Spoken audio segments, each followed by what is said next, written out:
بسم اللہ الرحمن الرحیم۔ ناظرین، دین اسلام کی تاریخ فتوحات سے بھری پڑی ہے۔ ایک اہم لمحہ جو عرب کی ریت پر آشکار ہوا، اسلام کی افواج اور ان کے مخالفین کے درمیان ایک معرکہ لڑا گیا جس میں مسلمانوں نے انتہائی بہادری سے کفار کو دھول چٹائی۔ یہ معرکہ بہادری، حکمت عملی اور گہرے اسباق کی داستانیں رکھتا ہے جو معرکہ جنگ احد کے نام سے جانا جاتا ہے۔ دوستو، ایک روایت میں آیا ہے کہ مشرکوں نے جنگ بدر کی ہزیمت کے بعد لڑائی کا سامان پھر تیار کیا، اور اس وقت قریش کے سردار ابو سفیان تھے۔ وہ کافر ایک بڑا لشکر لے کر جنگی ساز و سامان کے ساتھ مدینہ منورہ آئے۔ حضرت جبرائیل امین نے یہ خبر رسول اللہ صلی اللہ علیہ وآلہ وسلم کو پہنچائی۔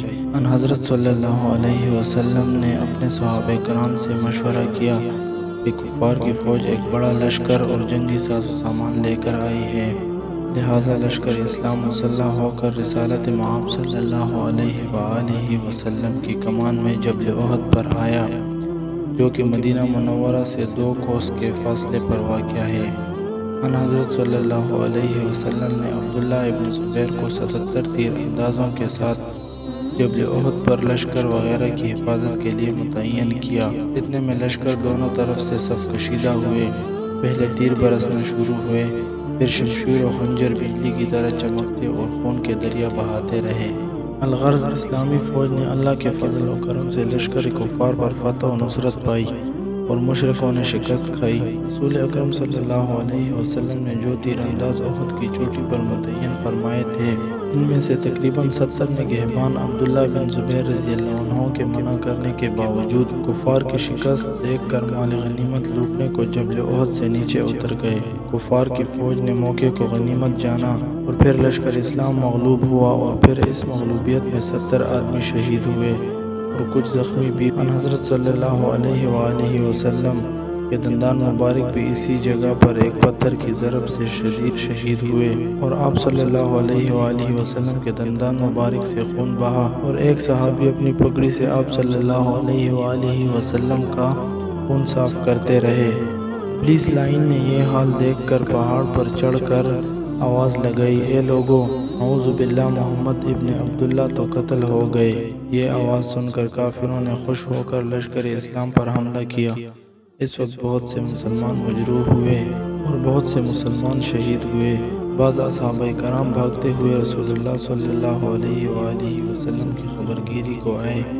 انہوں نے آ کر دیکھا کہ آپ صلی اللہ علیہ وآلہ وسلم کے دندان مبارک شہید ہوئے ہیں۔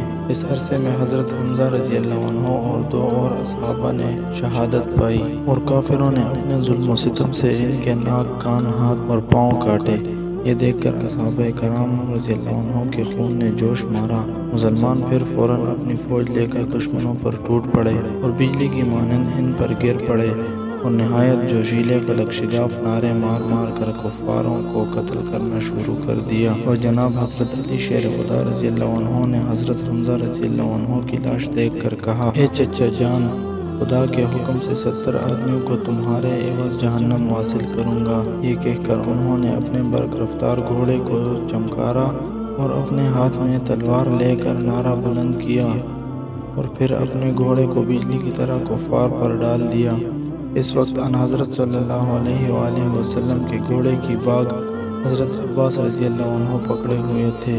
فوراً حضرت جبرائیل علیہ السلام نازل ہوئے اور انہوں نے آتے ہی کہا، یا رسول اللہ صلی اللہ علیہ وسلم، فرشتے آپ کی مدد کو آتے ہیں اور کافروں کا سر تن سے جدا کرتے ہیں۔ بس لشکر اسلام نے فتح و کامیابی پائی۔ پھر جناب رسول خدا صلی اللہ علیہ وآلہ وسلم نے سجدہ شکر ادا کیا، اور اسی وقت حضرت علی المرتضیٰ رضی اللہ عنہ کو مدینہ منورہ میں خوشخبری دینے کے لیے بھیجا۔ ادھر تمام اہل مدینہ اور اہل بیت آواز بد سے گھبراتے تھے۔ ظفر و کامیابی کی خبر سن کر شاد ہو گئے، اور اس کے بعد ان حضرت صلی اللہ علیہ وسلم نے بہت سے مسلمانوں کی لاشیں بعد از نماز جنازہ دفنائیں، اور کچھ لاشوں کو مدینہ منورہ میں لے آئے۔ ایک روایت میں ہے کہ ایک بڑھیا نے اپنے بیٹے اور بھائی کو دیکھ کر کہا کہ اگر 1000 بیٹے اور بھائی ہوتے تو بھی میں ان حضرت صلی اللہ علیہ وسلم پر قربان کرتی۔ اور رسول مقبول صلی اللہ علیہ وسلم اپنے صحابہ کرام رضی اللہ عنہ کے ساتھ مدینہ منورہ کی طرف تشریف لے گئے۔ آپ نے وہاں جا کر دیکھا کہ ایک آدمی اپنے مردوں کی تعزیت کرتا ہے، تو ان حضرت صلی اللہ علیہ وسلم نے یہ سن کر فرمایا کہ اگر حضرت حمزہ رضی اللہ عنہ کا کوئی ہوتا تو ان کی بھی تعزیت کرتا۔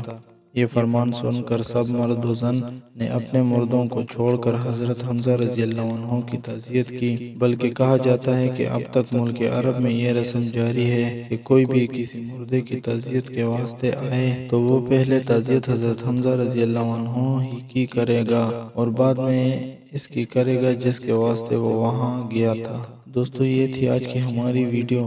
امید کرتے ہیں ہماری یہ ویڈیو آپ کو بہت پسند آئی ہوگی۔